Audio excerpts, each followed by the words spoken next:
स्वागत है आप लोग का यूपीपीएससी मेंटर ग्रुप पे। इससे पहले हम लोग एक वीडियो मॉडर्न हिस्ट्री में कंप्लीट कर चुके हैं और यकीन मानिए यहाँ से सबसे ज़्यादा क्वेश्चन पूछे जाते हैं। ये मेरा एक्सपीरियंस है, 3 बार से हम अगर रिवीजन करते हैं अपने ही नोट्स बनाए हुए तो इसका फ़ायदा हमको मिलता है। तो आपको भी होप सो मिलेगा इससे फ़ायदा। इसमें दूसरा वीडियो देखने जा रहे हैं। पहले वीडियो में हमने मराठा आंग्लो जो युद्ध हुआ था उसको नहीं बताया था। तो कहीं भी एक शॉर्ट टाइम के लिए एक पेज का है वो बता देंगे। चलिए हम दूसरा वीडियो स्टार्ट करते हैं। यूरोपीय कंपनियों के बारे में बात करेंगे। तो पहला आता है यूरोपीय कंपनी में कि सबसे पहले कौन आए थे। तो पुर्तगाली आए थे। पुर्तगाली में भी सबसे पहले अगर देखें तो बार्थोलोम्यो जो था वो केप ऑफ गुड होप आया था सबसे पहले। कब? 1486 में आया था। केप ऑफ गुड होप क्या है कि ये जो अफ्रीका है,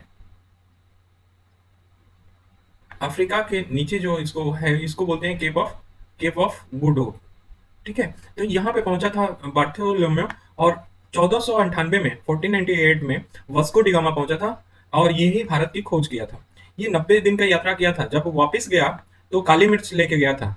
काली मिर्च लेके गया था। उस काली मिर्च से उसे 60 गुना लाभ प्राप्त हुआ था। तभी से सबको ये लगा कि यहाँ से व्यापार करना हमारे लिए ज्यादा लाभदायक होगा। तो देखो वास्को डी गामा ने क्या क्या किया। तो वास्को डी गामा के बारे में बात करते हैं। पहली बात तो ये अब्दुल मनिक नाम का एक गुजराती पथ प्रदर्शक की सहायता से वो कालीकट पहुंचा था और कालीकट पे जोमरिन ने इसका स्वागत किया था। वो जोमरिन वहां के क्या थे, बादशाह थे या राजा थे, उन्होंने उसका स्वागत स्वागत किया था। अब नेक्स्ट में आते हैं। नेक्स्ट इंपॉर्टेंट फैक्ट है जो इसके बारे में, वास्को डी गामा के बारे में जानना जरूरी है कि ये दूसरी बार कब आया था। तो दूसरी बार आया था 1502 में। पहली बार में कब आया था? 1498 में। और दूसरी बार में 1502 में आया था। 1503 में पहली बार इसने कोचिन में पहली दुर्ग स्थापित किया था। कौन? वास्को डी गामा ने।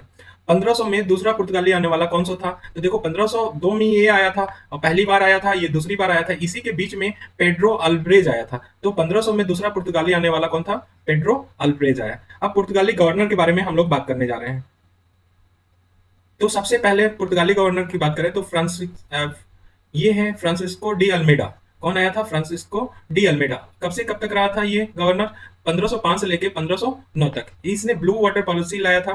टर्की, गुजरात और मिस्र के ये संयुक्त सेना को हराया था और दीव पे अधिकार, तो दीव पे अधिकार करने वाला पहला पुर्तगाली कौन था? गवर्नर कौन था? अल्मेडा था। अब आ जाते हैं दूसरा जो गवर्नर आया था तो वो अल्फांसो डी अल्बुकर्क आया था। 1509 में ये गवर्नर बना था। 1509 में गवर्नर था। इसका उद्देश्य क्या था कि भारतीयों से शादी करे। लेकिन वो भारतीयों से शादी कौन करे? जो लोअर कास्ट या सबसे जिनकी ओहदा पुर्तगालियों में कम होती थी उनको प्रोत्साहित किया कि आप भारतीयों से शादी करो। और दूसरा क्या उद्देश्य था? एक तो भारतीयों से शादी करना, दूसरा उद्देश्य था कि ईसाई धर्म का प्रचार करना। ये आईएएस में सीधे सीधे उद्देश्य पूछ लिया गया था। तो ये दो उद्देश्य थे इसके। ठीक। अब आते हैं। इसने कौन? अल्बुकर्क ने 1510 में गोवा आदिल यूसुफ खान से जीत लिया था। आदिल यूसुफ खान से गोवा जीता था कौन? अल्बुकर्क ने। 1511 में इसने मलक्का और हरमुज जो स्टेट था उस पे अधिकार कर लिया। तो अगर देखें पश्चिम में तो हरमुज पे कर लिया भारत के पश्चिम, और पूरब में देखें तो मलक्का स्टेट पे कब्जा कर लिया। और ये दोनों स्टेट इंपॉर्टेंट थे। सेना में भारतीयों की भर्ती करने की शुरुआत किसने किया? तो अल्बुकर्क ने किया। ये अल्बुकर्क के बारे में कुछ इंपॉर्टेंट फैक्ट था। अल्बुकर्क के बाद तीसरा सबसे इंपॉर्टेंट गवर्नर था निनो डी कुन्हा। ये 1529 से 38 में रहा। 1530 में कोचिन की जगह, जो कोचिन राजधानी थी पुर्तगालियों को, वो हटा के कहाँ कर दिया? गोवा कर दिया। और सबसे ज्यादा पूछा जाता है कि सैंथोमा, हुगली और दीव, इसमें पुर्तगाली बस्तियों की स्थापना किसने किया था? तो निन्नो डी कुन्हा ने किया था। तो सैंथोमा कहाँ पड़ता है? मद्रास में। हुगली बंगाल में। और दीव कठियावाड़ प्लेटू पे पड़ता है। ठीक है ना। तो ये यहाँ पे पुर्तगीज या पुर्तगालियों की बस्तियों की स्थापना करने वाला कौन सा गवर्नर था? निन्नो डी कुन्हा। ठीक। अब कुछ इंपॉर्टेंट फैक्ट देख लेते हैं जो एग्जाम में पूछे जाते हैं। वो फैक्ट क्या है कि कार्टेज जो था, कार्टेज आर्मेडा काफिला पद्धति होती थी। क्या होता था कि जो भी सी से मार्ग से जो व्यापार करता था उनको कार्टेज देना पड़ता था। तो उसमें देखो कुछ कार्टेज अकबर को, कुछ कार्टेज फ्री था, कुछ फ्री था, लेकिन अगर उससे ज्यादा अगर अकबर भी व्यापार करता था तो अकबर को भी देना पड़ता था। कुछ ही लिमिट मात्रा में उसको फ्री मिला था। ठीक है। तो ये पुर्तगालियों द्वारा किया गया। निर्यात पोर्ट कौन कौन थे जो जहां से एक्सपोर्ट होता था? तो एक मालाबार था और दूसरा कोकड़ तट था। मालाबार तट और कोंकण तट, ये मालूम होगा कि वेस्ट जो इंडिया के ये वेस्टर्न पार्ट है, यहाँ पे मालाबार तट और ये मालाबार और कोंकण तट यहीं पे आता है दोनों, ठीक है। यहीं से ज्यादा, तो वेस्ट साइड से ज्यादा एक्सपोर्ट होता था, ये ध्यान रखना। क्यों? क्योंकि वेस्ट साइड से यूरोप जाना इजी था, ठीक है ना। तो ये इसीलिए वेस्ट साइड में इन्होंने क्या रखा, पोर्ट बनाया एक्सपोर्ट का। पुर्तगाली गवर्नर जो अल्फांसो डिसूजा के साथ, एक पुर्तगाली गवर्नर था अल्फांसो डिसूजा, उसके साथ प्रसिद्ध एक जेसुइट आए, संत आए थे, जिनका नाम था फ्रांसिस्को जेवियर, या था। तो फ्रांस पूछा जाता है फ्रांसिस्को जेवियर किसके साथ आए थे, तो अल्फांसो डिसूजा के साथ आए थे, ठीक है।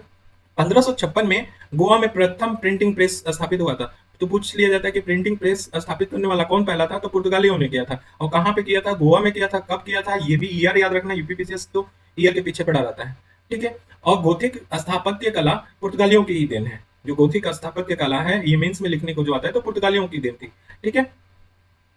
अब दूसरा आता है डच। डच कहाँ? हालैंड के थे। ये 1602 में आए थे। कब आए थे? 1602 में। 21 वर्षों के लिए इनको मान्यता मिला था कि आप जाके व्यापार करें, 21 वर्षों के लिए मिला था। विशेषता क्या था कि ये बस्तियों की किलेबंदी नहीं करते थे। जो भी ये बस्तियां डच बनाते थे, वो किलाबंदी नहीं होता था। ये इनकी विशेषता थी। बाकी सब किलाबंदी करते थे, लेकिन ये नहीं करते। एक एक्सेप्शन है इसका, गोल्ड्रिया दुर्ग जो पुलिकट में था। गोल्डिया गोल्ड्रिया दुर्ग जो पुलिकट में था, उसको इन्होंने किलाबंदी किया था। अदरवाइज ये बस्तियों को किलाबंदी नहीं करते थे। 1613 में जकार्ता जीतकर, ठीक है ना, वेटिविया नामक वेटिविया नामक एक नए नगर की स्थापना की थी। तो जकार्ता को जीत के इंडोनेशिया में एक वेटिविया नामक स्थान की स्थापना कौन किया, नगर की? तो डचों ने किया था।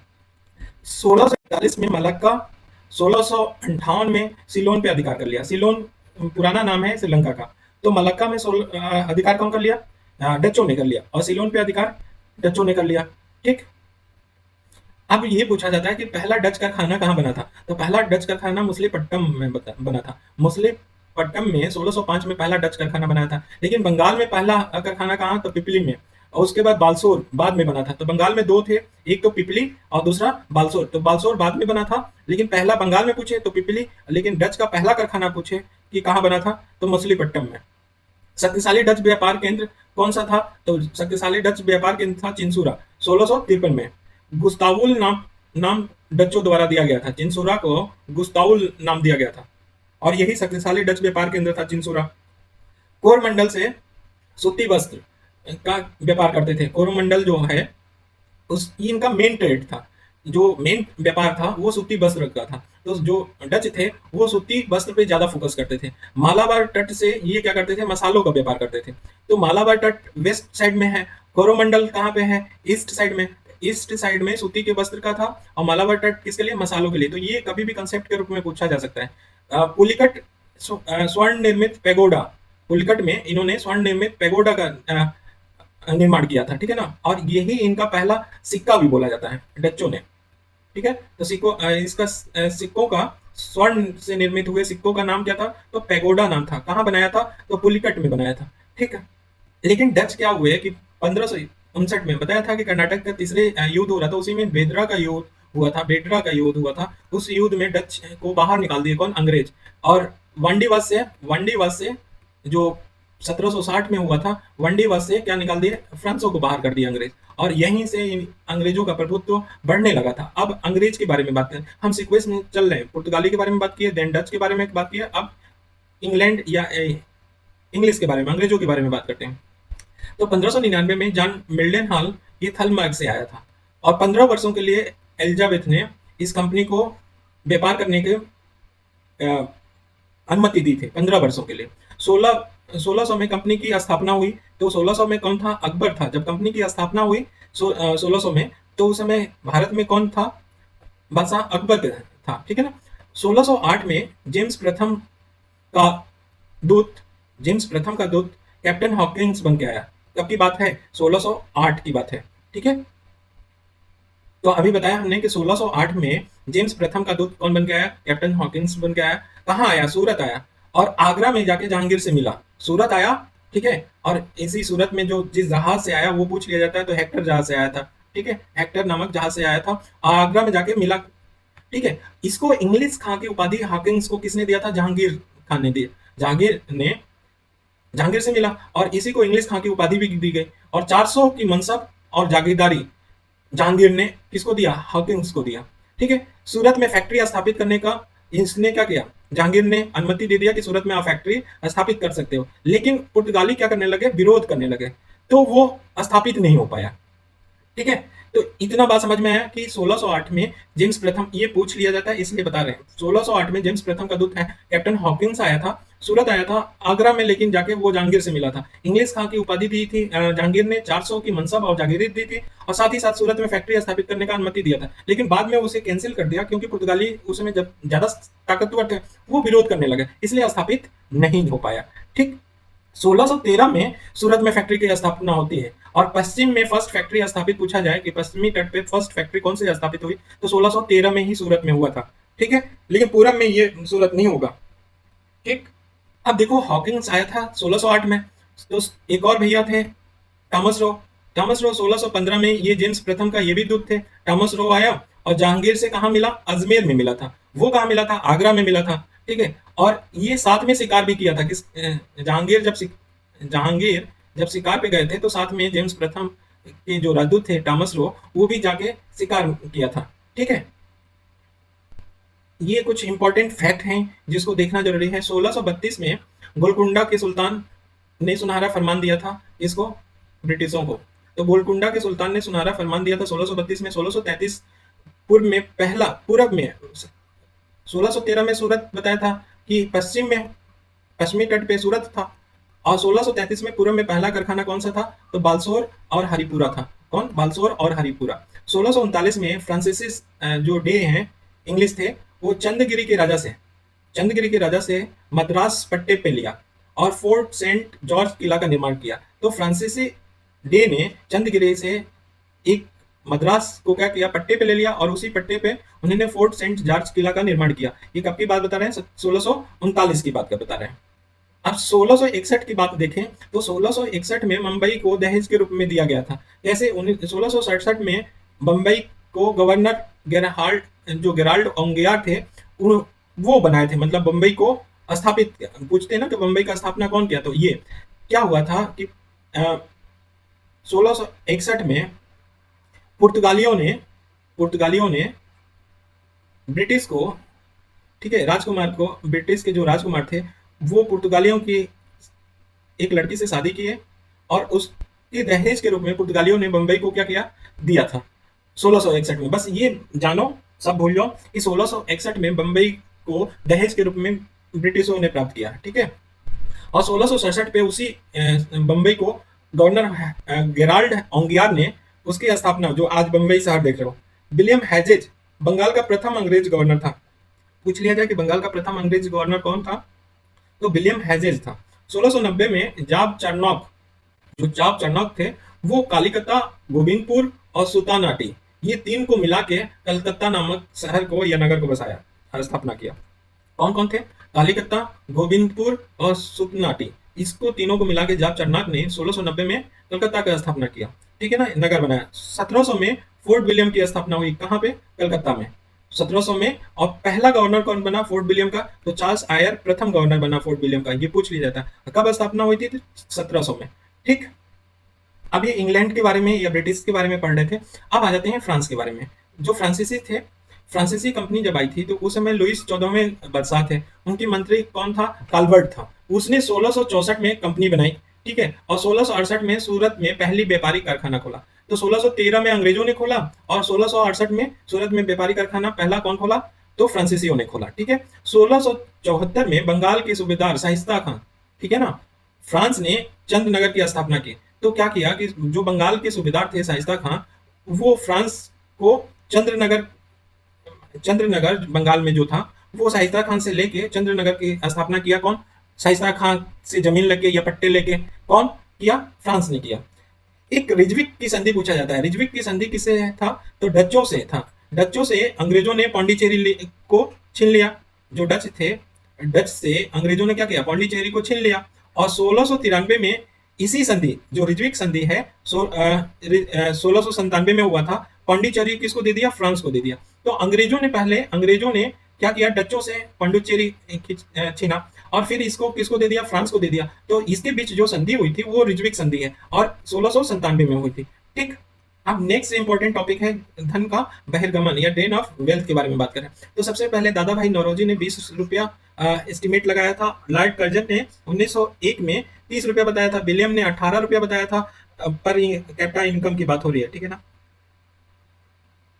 और BKRV राव ने 62 रुपये बताया था 1631 से लेके 32 के बीच में। ठीक है, तो ये कुछ जो अनुमान बताया था प्रति व्यक्ति आय का, ठीक है, उसके बारे में बात हो रही है।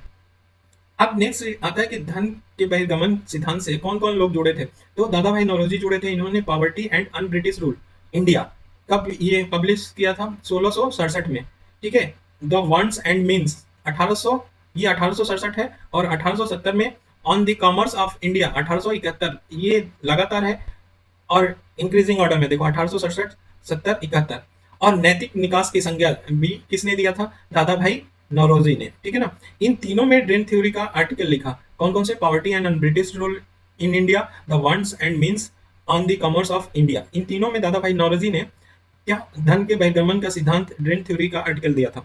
दूसरे हमारे थे महादेव गोविंद रानाडे। ये भी जुड़े थे धन के बहिर्गमन से। 1872 में पुणे में एक व्याख्यान दिया था और बोला था कि 1/3 जो हमारा वेल्थ है इंडिया का वो ड्रेन हो जाता है, तिहाई हिस्सा क्या हो जाता है, अंग्रेज उसको धन का बहिर्गमन कर देते हैं, इंग्लैंड भेज देते हैं। दूसरी बात यहाँ पे कि दूसरा तथ्य आता है, तीसरे लोग रमेश चंद्र दत्त जुड़े हुए थे। इनका बुक का नाम था इकोनॉमिक हिस्ट्री ऑफ इंडिया। उसमें ड्रेन को एक बहते हुए घाव की संज्ञा दिया था। बहते हुए घाव को संज्ञा किसने दिया था, जो ड्रेन हो रहा था वेल्थ, वो रमेश चंद्र दत्त ने दिया था, RC दत्त ने दिया था।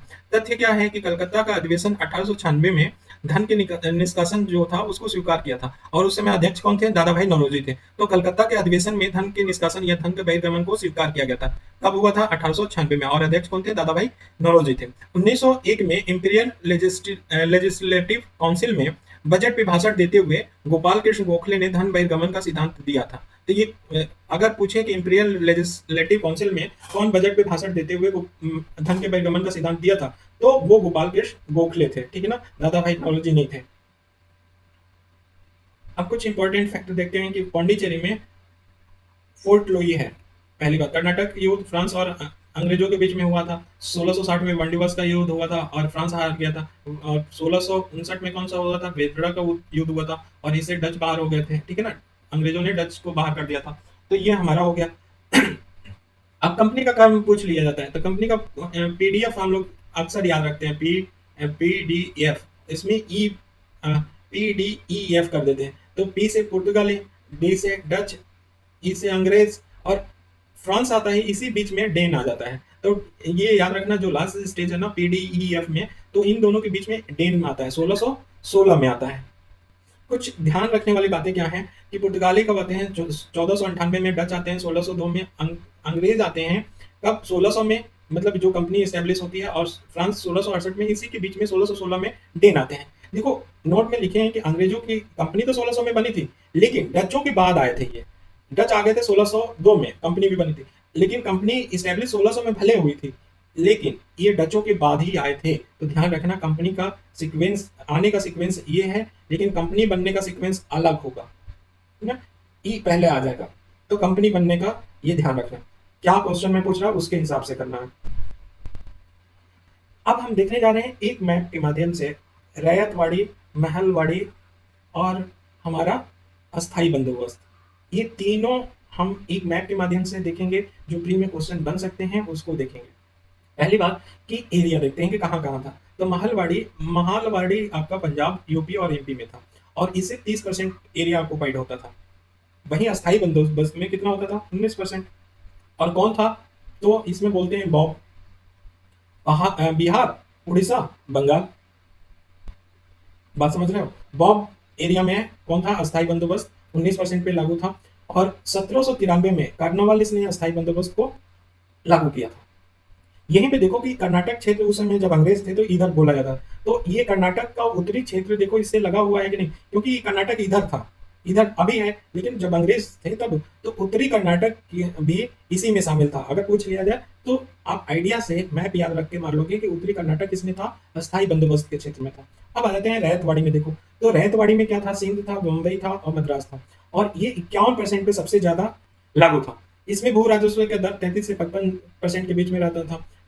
थॉमस मुनरो और रीड 1792 में सर्वप्रथम बारामल तमिलनाडु में लागू किया था। किसने? रीड ने लागू किया था। सर्वप्रथम पूछ लिया तो 1792 में जो बारामल महल है ना, बारा महल, वहां पे तमिलनाडु में लागू किया था। अच्छा, रैयतवाड़ी का एक असम पार्ट था। ये ध्यान रखना कि इधर वेस्ट कोस्ट में जो भी होगी बात, रैयतवाड़ी की बात होगी। सेंटर की बात होगी तो मालवाड़ी की बात होगी। ईस्ट कोस्ट में ये कर्नाटक छोड़ के सिर्फ उत्तरी कर्नाटक को इंक्लूड करो तो ऊपर के पार्ट किससे जुड़े हुए थे? अस्थाई बंदोबस्त से जुड़े हुए थे। ठीक है। अब देखो, जो अस्थाई बंदोबस्त था उसमें दो ग्रुप था। दो ग्रुप में बोला था, एक ग्रुप बोल रहा था कि जमींदार के साथ बंदोबस्त किया जाए, और दूसरा ग्रुप बोला था कि नहीं, जमींदार को नहीं, सीधे किसान के साथ किया जाए। तो सीधे किसान के साथ अस्थाई बंदोबस्त के पक्षधर थे जेम्स ग्रांट। कौन थे? James grant.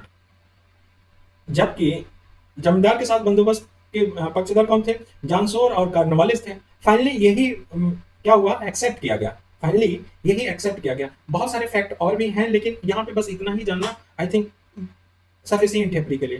ठीक। 1857 के तथ्य पे आप आते हैं तो देखो, कारण वगैरह तो हम लोग जानते हैं, तत्कालीन आपको पूछ लिया जाएगा। और कोई भी कारण होता है, कारण में देखने का तो मल्टी डायमेंशन आयाम में देखते हैं, सामाजिक कारण, राजनीतिक कारण, और उसी में आर्थिक कारण होता है और सैन्य कारण। तो ये सब कारण इससे रिलेटेड थे, ये आप लोग जानते हैं, वहां से कम होगा, बस ये डायमेंशन से सोचना जरूर। तत्कालिक कारण में चर्बी युक्त जो कार्टेज था उसमें वो कारण था। अब आते हैं कि जो विद्रोह के जो इंपॉर्टेंट तथ्य है। फर्स्ट वॉर ऑफ इंडिपेंडेंस किसने लिखा था? तो बी डी सावरकर ने लिखा था। द ग्रेट रिवेलियन किसने लिखा था? अशोक मेहता ने लिखा था। सिपाही म्यूटिनी एंड रिवॉल्ट 1857 कौन लिखा था? आर सी मजुमदार ने लिखा था। 1857 कौन किसने लिखा था? एस एन सेन ने लिखा था। देखो, बेंजामिन डिज़रायली ने एक राष्ट्रीय विद्रोह का, ये पहले ब्रिटिश थे जो एक राष्ट्रीय विद्रोह के रूप में इसे स्वीकार कर रहे हैं। अच्छा, इन्हीं 1857 के विद्रोह से ही दो कमीशन की बात होती है। यही क्वेश्चन ज्यादातर पूछ रहे थे, एक पिल कमीशन, दूसरा रॉयल कमीशन। पिल कमीशन में क्या था कि भारतीय सैनिकों की तुलना में यूरोपीय सैनिकों का अनुपात बढ़ाना। पिल कमीशन में ये था कि भारतीय सैनिकों की तुलना में यूरोपियन जो सैनिक है उनका अनुपात बढ़ा देना। रॉयल कमीशन में क्या था कि सेना के भर्ती हेतु सेना के रेजिमेंटों को जाति, समुदाय और धर्म के आधार पर विभाजित करना। Very important. तो ये पेल कमीशन और रॉयल कमीशन ध्यान रखना। ये अक्सर पूछ लिया जाता है कि कैनिंग के समय कौन सा एक्ट, ये एक्ट किसके समय में पारित हुआ? तो ये ध्यान रखना है, Indian council act, Indian high court act और इंडियन सिविल सर्विस एक्ट, ये तीनों ही 1861 में पारित हुआ और कैनिंग के समय में पारित हुआ। ध्यान रखना, ये वेरी वेरी इंपॉर्टेंट है, क्वेश्चन पूछ लिया जाता है। तो Indian council act, Indian high court act और इंडियन सिविल सर्विस एक्ट, ये तीनों कैनिंग के समय गवर्नर जब था तो ये तीनों एक्ट पारित हुआ था। नेक्स्ट चलते हैं। अब जन विद्रोह के कुछ इंपॉर्टेंट फैक्ट को देखते हैं कि सन्यासी विद्रोह कब हुआ था? 1770-80 के बीच में हुआ था। ठीक है। ये बंगाल और ईस्टर्न इंडिया की बात कर रहे हैं, पूर्वी भारत के।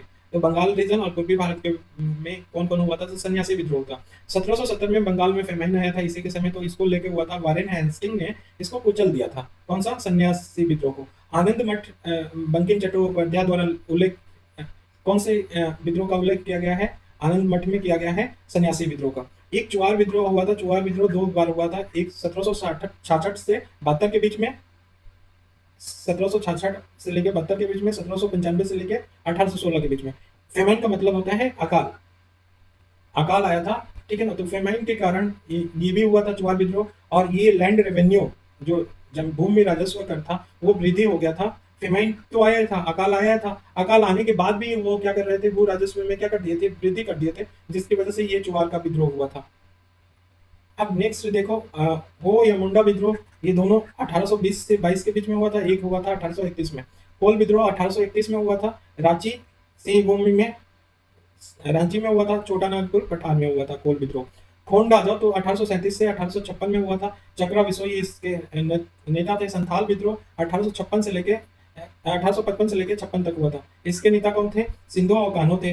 अहोम असम में हुआ था 1828 से लेके 1833 में। इसके नेता कौन थे? गोमधर कुंवर थे। ठीक। नेक्स्ट इंपॉर्टेंट है कि खासी विद्रोह कब हुआ था? तो खासी विद्रोह हुआ था 1830 में। इसके नेता कौन थे? तीरथ सिंह थे। पागलपंथी कब हुआ था? 1813 में। करम शाह इसके नेता थे टीपू के समय। मुंडा, ये मुंडा जनजाति है। मुंडा जनजाति 1899 से लेके 1900 तक हुआ था, बिरसा मुंडा के नेतृत्व में हुआ था। इसी को उल गुलान मूवमेंट भी बोला जाता है। फरेजी मुस्लिमों का था, 1838 से लेके 57 के बीच में इसके नेतृत्व किया था दादू मियां ने। सिंह पोस्ट असम में हुआ था 1830 में, क्योंकि ये हुआ था मणिपुर में 1917 से लेके 1919 के बीच में, तो ये ध्यान रखना। नेक्स्ट हमारा क्या है, रियांग। रियांग कहाँ पे हुआ था, त्रिपुरा में 1942 से लेकर 43 के बीच में। रत्नामणि इसके क्या थे, नेतृत्व करता थे। नागा विद्रोह हुआ था 1905 से 31 के बीच में, मणिपुर में हुआ था। और जडोनेंग इसके क्या थे, नेतृत्व करता था। हेराकल्ट मणिपुर में हुआ था। और गैडनेली नुई इसके क्या नेतृत्व करता थे। अब आ जाते हैं वेस्टर्न। तो वेस्टर्न में पहला आता है हमारा भील, 1817 से 19 के बीच में सेवाराम के नेतृत्व में हुआ था। दूसरा कोकी हुआ था गुजरात में 1829 में। रामोसी जनजाति विद्रोह हुआ था वेस्टर्न घाट में, 2 बार हुआ था। 1822 में एक बार हुआ था, और 1825 से 26 के बीच में चित्तूर सिंह इसके नेतृत्व करता थे। सूरत साल्ट विद्रोह हुआ था 1844 में। सॉल्ट ड्यूटी 50 पैसा से बढ़ा के कितना कर दिया गया था, 1 रुपया कर दिया गया था। सूरत सॉल्ट इसलिए हुआ था। अब साउथ में देख लें, साउथ में कौन कौन हुआ। तो साउथ में हमारा पोलीगर जो हुआ था 1801 से लेके 1806 के बीच में हुआ था। ये भी भू राजस्व की वृद्धि होने के खिलाफ हुआ था। बेलू थप्पी जो त्रावणकोर में हुआ था 1808 से लेके 1809 के बीच में। रंपा विद्रोह हुआ था 1879 में आंध्र प्रदेश में। नेक्स्ट अगर नॉर्थ में देखें, अब हम केवल डिवीजन देख रहे हैं कि नॉर्थ साउथ में। तो नॉर्थ में देखें तो बहावी आंदोलन एक सुधारवादी आंदोलन था, 1820 से लेकर 1870 के बीच में हुआ था। कौन कौन इसके नेतृत्व करता थे, तो अब्दुल बहाब थे, सैयद अहमद बरेलवी थे इंडिया में, और पटना में केंद्र था। तो इंडिया में अगर पूछे तो कौन था, सैयद अहमद बरेलवी और अब्दुल बहाब, ये इंडिया के बाहर में थे बहाबी आंदोलन के। ठीक है। जो कुका विद्रोह हुआ था वो हुआ था पंजाब में। कहाँ पे हुआ था, पंजाब में। तो 1860 से 70 के बीच में हुआ था। इसके नेतृत्वकर्ता कौन थे, भगत जवाहर लाल थे। विद्रोह के बारे में कुछ तथ्य देखें तो बहावी जो आंदोलन 1857 में हुआ था वो अधिक सुनियोजित और सुसंगठित रूप में हुआ था। खून विद्रोह के जो नेता से जुड़े कौन थे, तो चक्र बिसोई, राणा कृष्ण दंडसेन थे। संथाल विद्रोह से सिंधु कान्हू थे। पागलपंथी से जुड़े हुए टीपू और करमशाह थे। बहावी सैयद अहमद और अब्दुल बहाब से जुड़ा हुआ था। कुका भगत जवाहर लाल और राम सिंह से। ठीक। रामोसी किससे, उमा जी, रामोसी से कौन जुड़े थे, उमा जी। रामपा से अल्लूरी सीताराम राजू जुड़े थे। खांसी से कौन, तीरथ सिंह। और फकीर से मजनू शाह और चिराग अली शाह जुड़े हुए थे फकीर आंदोलन से। नागा से कौन, रानी गैडिनलियू जुड़े थे।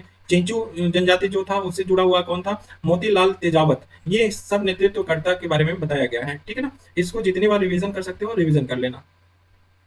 अब आ जाते हैं किसान विद्रोह के बारे में बात करते हैं। किसान विद्रोह में पूछा जाता है तो नील विद्रोह हुआ था 1859 से लेकर 60 तक। नदिया जिले, जो नदिया जिला है बंगाल में, वहां गोविंदपुर गांव से शुरू हुआ था। नदिया जिला गोविंदपुर गांव से शुरू हुआ था। नेता कौन थे, दिगंबर बिश्वास थे और विष्णु बिश्वास थे। ठीक है। अब नील विद्रोह को समर्थन कौन किया था, तो हिंदू पैट्रियाट जो हरीश चंद्र मुखर्जी द्वारा लिखा गया था, संपादक है वो किया था। नील दर्पण एक नाटक है, दीनबंधु मित्र द्वारा लिखा गया। ये दोनों क्या समर्थन किया था। पावना विद्रोह किससे जुड़ा हुआ है, तो 1873 से 76 के बीच में था। बंगाल में जब भू राजस्व में वृद्धि हुई थी तो ये पावना विद्रोह हुआ था। यह विद्रोह कानून के दायरे में जमींदारों के खिलाफ थी। ठीक है। नारा क्या था, हमें महारानी और सिर्फ और महारानी की रैयत होना चाहते हैं। तो पूछ लिया जाए कि हमें महारानी सिर्फ और महारानी की रैयत होना चाहिए, किस विद्रोह से जुड़ा है, तो पावना विद्रोह से जुड़ा हुआ है। अब मजे की बात है, इंपॉर्टेंट फैक्ट ये है कि इस पावना विद्रोह का कौन सा गवर्नर था जो सपोर्ट किया था, पूछ लिया तो गवर्नर कैम्पबेल थे, जो इनके द्वारा समर्थन किया गया था पावना विद्रोह के। नेता कौन थे, ईशान चंद्र राय और शंभूपाल थे। तो पावना विद्रोह के कौन थे, ईशान चंद्र राय और शंभूपाल। अब आ जाते हैं दक्कन विद्रोह के। दक्कन विद्रोह 1874 और 75 के बीच में हुआ था। किसके खिलाफ हुआ था, साहूकारों के खिलाफ। ये ध्यान रखना, जमींदारों के खिलाफ नहीं। ठीक है ना, साहूकारों के खिलाफ हुआ था, क्योंकि दक्कन में जमींदार होते ही नहीं थे। तो ये ध्यान रखना। ठीक। ब्याज ज्यादा ले रहे थे और शोषण कर रहे थे, तो ये दक्कन का विद्रोह हुआ था। ये इंपॉर्टेंट फैक्ट है, ध्यान रखना, जमींदारों के नहीं साहूकारों के खिलाफ हुआ था दक्कन। अब आते हैं जो मोपला विद्रोह हुआ था, ये 2 बार में हुआ था। 1836 से 54 के बीच में हुआ था। 22 विद्रोह हुआ था इसके बीच में। दूसरा 1921 में हुआ था। तो धर्मांतरित मुसलमान वर्सेस हिंदू जमींदार के बीच में था। जो धर्मांतरित मुसलमान थे उनको मोपला बोला जाता था। जो सेकेंड हुआ था 1921 में, यहाँ पे पूछा जाता है कि सेकेंड वाले मोपला विद्रोह से कौन कौन नेता जुड़े हुए थे, तो शौकत अली जुड़े हुए थे, गांधी जी जुड़े हुए थे, मौलाना अबुल कलाम द्वारा इसको क्या कर दिया गया, मोपला समर्थन को सपोर्ट किया गया था। तो कौन थे, वेरी इंपॉर्टेंट, गांधी जी के ऊपर प्रश्न बन चुका है। तो अब आने वाले समय में शौकत अली और मौलाना अबुल कलाम बचे हुए हैं, तो इस पे बन जाएगा। ठीक है। तो ये ध्यान रखना। नेक्स्ट हम लोग देख रहे हैं फड़के आंदोलन। ये फड़के आंदोलन हुआ था कहाँ? महाराष्ट्र में 1879 में। नेतृत्वकर्ता कौन थे? वासुदेव बलवंत फड़के। दौलत रामोसी के बाद में जुड़े इनसे। तो पहले थे वासुदेव बलवंत फड़के और दौलत रामोसी बाद में जुड़े। हिंदू राज्य की स्थापना का नारा कौन दिया था? तो फड़के आंदोलन ने दिया था। राणा डे ड्रेन थ्योरी से प्रेरित थे। ठीक। अब 20वीं सदी की किसान आंदोलन देखें तो चंपारण आंदोलन था 1917 में। तीन कठिया आंदोलन बोला जाता था क्योंकि 20 कट्ठे में से 3 कट्ठा क्या होता था? नील बोना जरूरी था, ये 3 कट्ठिया बोला जाता था। 1916 के में लखनऊ अधिवेशन जो हुआ था, 1916 के आईएनसी अधिवेशन हुआ था, उसमें राजकुमार शुक्ल ने गांधी जी को बताया था, चंपारण के बारे में बताया था, 3 कट्ठिया के बारे में बताया था। गांधी जी के साथ कौन कौन थे चंपारण में? तो राजेंद्र प्रसाद थे, ब्रजकिशोर थे, महादेव देसाई, नरिहर पारिक, जेबी कृपलानी। तो राजेंद्र प्रसाद, ब्रजकिशोर, महादेव देसाई, नरिहर पारिक और जेबी कृपलानी ये गांधी जी के साथ वहां चंपारण आंदोलन जो हुआ था उसमें थे। अब एक इंपॉर्टेंट फैक्ट यहां जानो कि ज्यूडिथ ब्राउन ने एक पुस्तक लिखा था, गांधी राइज टू पावर। कौन? ज्यूडिथ ब्राउन ने एक पुस्तक लिखा था, गांधी राइज टू पावर, में राजेंद्र प्रसाद, एस एन सिन्हा और कृपलानी को सब कंट्रैक्टर कहा था। ठीक है, सब कंट्रैक्टर कहा था। और चंपारण विद्रोह में ही महात्मा की उपाधि रविन्द्रनाथ टैगोर द्वारा दिया गया। अब आ जाते हैं सीक्वेंस में। खेड़ा सत्याग्रह हुआ 1918 में गुजरात में, लगान वृद्धि के विरोध में हुआ था। ठीक है, गांधी जी और इंदुलाल याग्निक पटेल, ठीक है, इन्होंने सुझाव लगान न देने का दिया था। तो इंदुलाल याग्निक और पटेल जो थे ना, सरदार वल्लभ भाई पटेल, ठीक है ना, ये सहयोगी थे और गांधी जी भी थे इसमें जुड़े हुए। इन्होंने क्या किया? जो लगान बढ़ गया था खेड़ा में, उसको कहा कि भैया जो बढ़ा हुआ लगान है उसे मत दो, चुकाओ नहीं। और प्रथम वास्तविक किसान आंदोलन के बारे में अगर पूछा जाए तो चंपारण ना होकर खेड़ा सत्याग्रह होगा, ध्यान रखना। 20वीं सदी के किसान आंदोलन पढ़ रहे हैं तो अवध किसान से कैसे? अवध किसान से तो सभा से बहुत क्वेश्चन बनते हैं। 1918 में यूपी किसान सभा का स्थापना कौन किया? गौरीशंकर मिश्र, इंद्र नारायण द्विवेदी, मदन मोहन मालवीय द्वारा गठित किया गया। तो 1918 में यूपी किसान सभा का किया गया। प्रतापगढ़ में नाई धोबी बंद यूपी किसान सभा द्वारा चलाया गया था। तो प्रतापगढ़ में नाई धोबी बंद का आंदोलन किसने चलाया था? यूपी किसान सभा द्वारा चलाया गया था। 1920 में बाबा रामचंद्र जुड़ते हैं, ठीक है, और जवाहरलाल नेहरू और गौरीशंकर से किसानों की दुर्दशा का अवलोकन करने को कहते हैं। अब 1920 में किसान आंदोलन, यूपी किसान आंदोलन असहयोग आंदोलन से जुड़ गया 1920 में।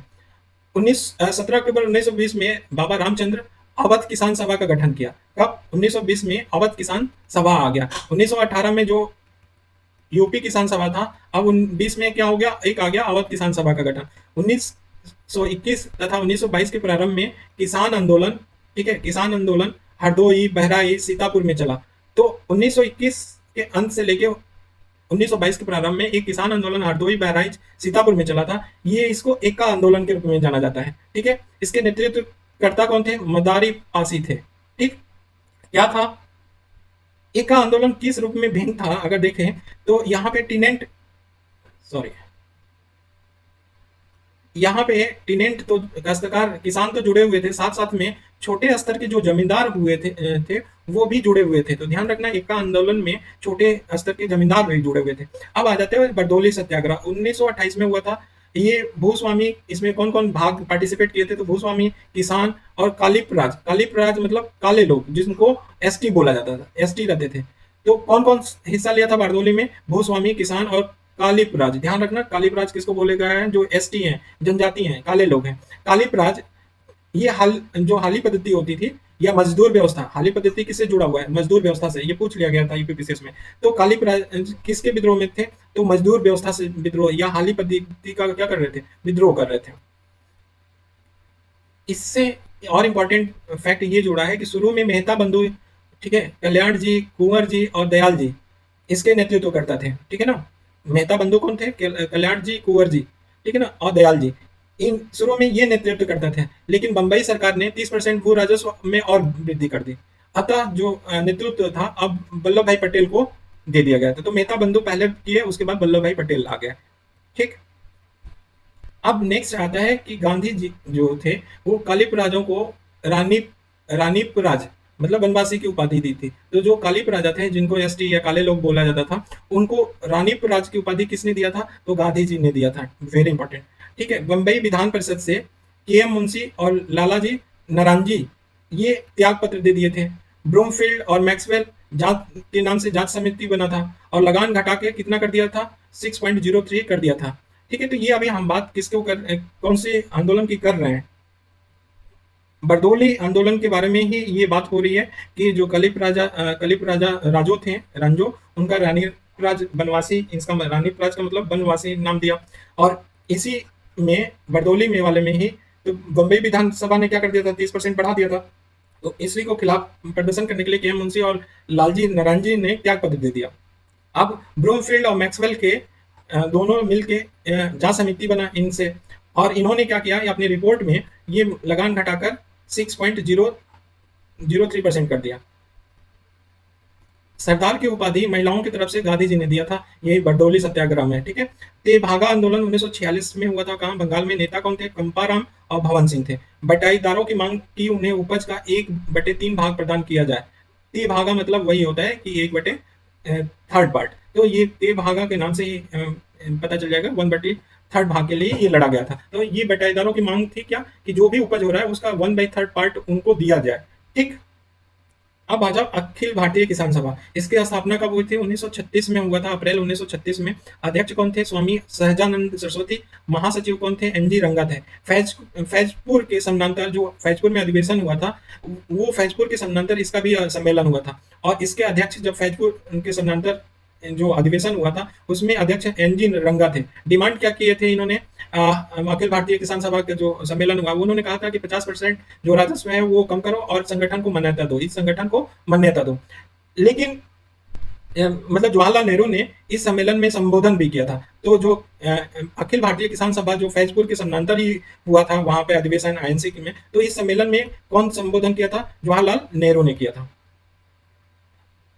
और अन्य लोग जो अखिल भारतीय किसान सभा में सम्मेलन में हिस्सा लिए थे, तो वो कौन कौन थे, ये पेड क्वेश्चन है यूपीएससी या यूपीपीएससी का। इस सम्मेलन में कौन कौन लिए, तो राम मनोहर लोहिया, जयप्रकाश नारायण, नरेंद्र देव, काल सरकार और इंदुलाल याग्निक, ये सब ने हिस्सा लिया था कौन, इस सम्मेलन में, अखिल भारतीय किसान सभा सम्मेलन में। ठीक, अब अन्य किसान सम्मेलन में देखो जो पूछ लिया जाता है, बिहार किसान सभा 1929 में किसके द्वारा बनाया गया, सहजानंद द्वारा। कृषक प्रजा पार्टी बंगाल में बना था 1929 में, ये कौन बनाया था, अकरम खान, अब्दुल रहीम खान और फजलुल हक ने बनाया था। तो कृषक प्रजा पार्टी कहाँ बना था, बंगाल में। बिहार किसान सभा कहाँ बना था, ये बिहार में बना था। और किसने बनाया था, सहजानंद ने बनाया था। अब आ जाते हैं मजदूर आंदोलन के बारे में। मजदूर आंदोलन के बारे में देखें तो बहुत इंपॉर्टेंट क्वेश्चन बनते हैं। पहला, मजदूर संघ का अस्तित्व 19वीं शताब्दी के उत्तरार्ध में आया, 1850 के बाद आया। रेलवे निर्माण, जो रेलवे निर्माण इस दिशा में प्रथम कदम था। तो रेलवे निर्माण से जो संघ आया था, मजदूर आंदोलन, वो इस दिशा में पहला कदम था, रेलवे निर्माण की दिशा में हुआ था। 1858 में सोराबजी सपूर ने बंबई विधानसभा में श्रमिक विधेयक रखा, लेकिन ये असफल रहा। भारत श्रमजीवी नामक एक पत्रिका भी निकाला गया, इससे श्रमिक विधेयक से ही जुड़ा हुआ था। तो क्या बताया, 1878 में सोराबजी सपूर ने बंबई विधानसभा था, उसमें श्रमिक विधेयक का प्रस्ताव रखा, लेकिन वह सफल रहा, पारित नहीं हो पाया। भारत श्रमजीवी नामक पत्रिका इसी श्रमिक विधेयक से ही जुड़ा हुआ था। जो प्रारंभिक देखें मजदूर संस्था कौन कौन था, तो कामगार हित वर्धक सभा 1909 में बना था, सामाजिक सेवा संघ 1911 में बना था, कलकत्ता मुद्रक संघ कब बना था, 1905 में बना था, भारतीय रेल कर्मचारी सोसाइटी कब बना था, 1897 में बना था। तो ये ध्यान रखना ईयर वाइज। कामगार हित वर्धक सभा कब बना था, 1909 में, सामाजिक सेवा संघ 1911 में, कलकत्ता मुद्रक संघ 1905 में, भारतीय रेल कर्मचारी सोसाइटी 1897 में। भारत का पहला मजदूर संघ कौन था, तो बम्बई मिल हैंड्स एसोसिएशन था। बम्बई मिल हैंड्स एसोसिएशन कब बना था, 1890 में बना था। और कौन स्थापना किया था, तो एनएम लोखंडी ने किया था। तो पूछ लिया जाता है कि पहला मजदूर संघ कौन था, तो भारत का पहला मजदूर संघ था बम्बई मिल हैंड्स एसोसिएशन, 1890 में बना था। स्थापना किसने किया था, एनएम लोखंडी ने किया था। नेक्स्ट फैक्ट ये है कि स्वदेशी जो आंदोलन हुआ था 1905 में, इस आंदोलन का सकारात्मक प्रभाव मजदूर आंदोलन पे पड़ा था। पहला आधुनिक मजदूर संगठन अगर बात करें तो वो मद्रास मजदूर संघ बना था 1918 में, और किसने बनाया था, बीपी बार्डिया ने बनाया था। तो आधुनिक मजदूर संघ की बात करें तो ये रहेगा, वरना भारत का पहला मजदूर संघ पूछा जाएगा तो बम्बई मिल एंड एसोसिएशन मारना 1890 में, और एनएम लोखंडी, ये दोनों इंपॉर्टेंट है, ये ध्यान रखना। अब नेक्स्ट इंपॉर्टेंट में हम आ जाते हैं, तो अखिल भारतीय ट्रेड यूनियन कांग्रेस या एटक बोलते हैं, इसकी स्थापना कब हुआ था? तो 1920 में हुआ। किसने किया था? तो हेमन जोशी, जोसेफ बेप्टिस्ट और लाजपत राय, लाला लाजपत राय के प्रयास से अखिल भारतीय ट्रेड यूनियन कांग्रेस का स्थापना हुआ। एटक का प्रथम अध्यक्ष मुंबई सम्मेलन जो हुआ था 1920 में, कौन बना था? लाला लाजपत राय। ध्यान रखना, ये एटक का प्रथम अध्यक्ष जो मुंबई में सम्मेलन हुआ था, कब? 1920 में। तो कौन बना था? लाला लाजपत राय। बहुत बार क्वेश्चन रिपीट किया गया। लाला लाजपत राय ने साम्राज्यवाद और सैन्यवाद को पूंजीवाद का जुड़वा बच्चा कहा था। तो ये भी पूछ लिया जाता है कि साम्राज्यवाद और सैन्यवाद को पूंजीवाद का जुड़वा बच्चा किसने कहा था? तो लाला लाजपत राय ने बोला था।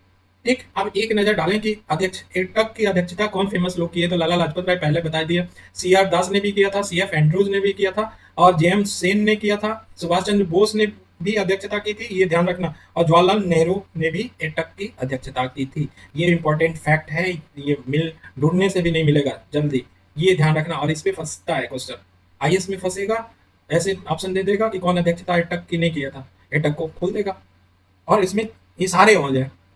ठीक है, तो अच्छे क्वेश्चन बन सकते हैं, इसको ध्यान से रखना। 1918 में अहमदाबाद टेक्सटाइल लेबर एसोसिएशन, ठीक है, गांधी जी ने इसमें ट्रस्टशिप का सिद्धांत था, वो पहली बार इसी में दिया था, टेक्सटाइल लेबर एसोसिएशन, जब 1918 में अहमदाबाद टेक्सटाइल लेबर एसोसिएशन में ट्रस्टशिप का सिद्धांत इसी में प्रतिपादित किया था, या दिया था, प्रतिपादित तो नहीं बोले हैं, इसमें दिया था। जो एटक था ना, वो एटक 1926-27 के बीच में विभाजित हो गया। एक तो बन गया एनएम जोशी द्वारा, दूसरा देश पांडे ने, ठीक है। 29 में ये Akhil Bharatiya trade union federation की स्थापना किया एनएम जोशी ने, इससे अलग हो गया। और देश पांडे ने लाल ट्रेड यूनियन कांग्रेस की स्थापना किया, ठीक है। तो विभाजन हो गया, ये दो लोगों ने अलग अलग नाम दे दिया, ठीक। फिर 1934 में समाजवादी कांग्रेस के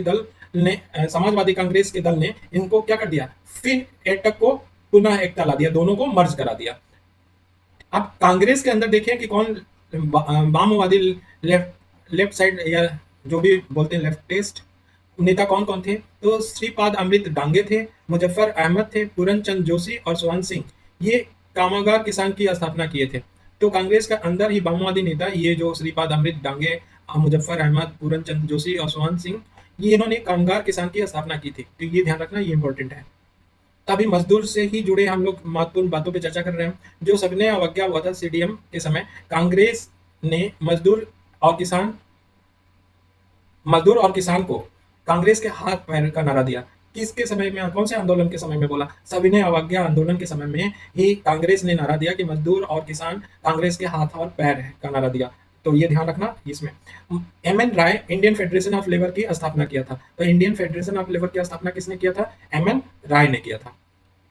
फिर 1947 में जो एटक था, उससे अलग होकर सरदार पटेल ने भारतीय राष्ट्रीय ट्रेड यूनियन कांग्रेस की स्थापना की। तो भारतीय राष्ट्रीय ट्रेड यूनियन कांग्रेस की स्थापना किसने किया था? सरदार पटेल ने। कब किया था? 1947 में। कांग्रेस के समाजवादी गुट ने हिंदू मजदूर सभा की स्थापना किया था। तो कांग्रेस के समाजवादी गुट ने कौन सा सभा की स्थापना किया था? हिंदू मजदूर सभा की स्थापना किया था। अब शिक्षा के विकास पे कुछ तथ्य देख लेते हैं जो पूछा जाता है कि 1781 में कलकत्ता मदरसा फारसी और अरबी में, कलकत्ता मदरसा को में शिक्षा की शुरुआत हुई थी फारसी और अरबी में, और किसने किया था? हेस्टिंग ने किया था। 1778 में हेस्टिंग के सहयोग से एशियाटिक सोसाइटी ऑफ बंगाल की स्थापना होती है 1778 में। और विलियम जोस ने एशियाटिक सोसाइटी ऑफ बंगाल की स्थापना करते हैं।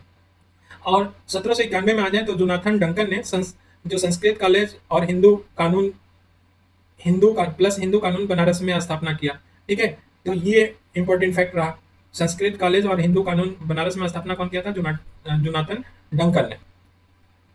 अब देखो 1800 में बेलेजिली ने फोर्ट विलियम कॉलेज की स्थापना किया था। डेविड हेयर ने, इंपॉर्टेंट है year, David Hare bishop college Calcutta में 1820 में स्थापना किया था। राजा राम और हेयर हाइट, इन तीनों ने मिलकर हिंदू कॉलेज कलकत्ता में स्थापना किया था, ठीक। अब शिक्षा पे आ जाओ। इंपॉर्टेंट फैक्ट है कि फिल्ट्रेशन थ्योरी किसने दिया था? फिल्ट्रेशन थ्योरी लॉर्ड ऑकलैंड द्वारा प्रतिपादित किया था, ठीक है। और ये मैकाले मिनट कब पारित हुआ था? तो 1835 में मैकाले मिनट पारित हुआ था। शिक्षा के विकास के क्रम में देखें, शिक्षा के विकास का क्रम में कौन कौन सा आया था, तो वो देख लेते हैं, इंपॉर्टेंट है, पूछ लिया जाता है। वुड डिस्पैच कब आया था? 1854 में, लॉर्ड डलहौजी के समय में आया था। इसको मैग्ना कार्टा बोला जाता है। महिला शिक्षा को इसने प्रमोट किया था। लंदन विश्वविद्यालय के तर्ज पे बंगाल और मद्रास और बम्बई की विश्वविद्यालय स्थापना की बात कही गई थी, किसमें? वुड डिस्पैच में। इसके बाद हंटर कमीशन आया, ये रिपन के काल में आया था और प्राथमिक शिक्षा को प्रोत्साहित करने में बल दिया था। 1882 से लेकर 83 के बीच में हंटर कमीशन आया। देन 1902 में रैले कमीशन आता है, वो कर्जन के समय में आता है। ये रिपन के काल में, ये कर्जन के समय में। और विश्वविद्यालय आयोग की स्थापना की बात इसी में कहा गया है, रैले कमीशन में। 1904 में भारतीय विश्वविद्यालय अधिनियम पारित हुआ था, ये रैले कमीशन के अनुशंसा पे, और कर्जन के समय में हुआ था। अब इसके बाद आता है सैडलर आयोग। ये कब आता है? 1917 में। इसको और क्या कलकत्ता विश्वविद्यालय आयोग के नाम से भी जाना जाता है, सैडलर आयोग को। ठीक है। Board of secondary education UP में स्थापना करता है। मैसूर, पटना, बनारस, अलीगढ़, ढाका, लखनऊ और हैदराबाद विश्वविद्यालय की स्थापना कौन से आयोग में के थ्रू हुआ?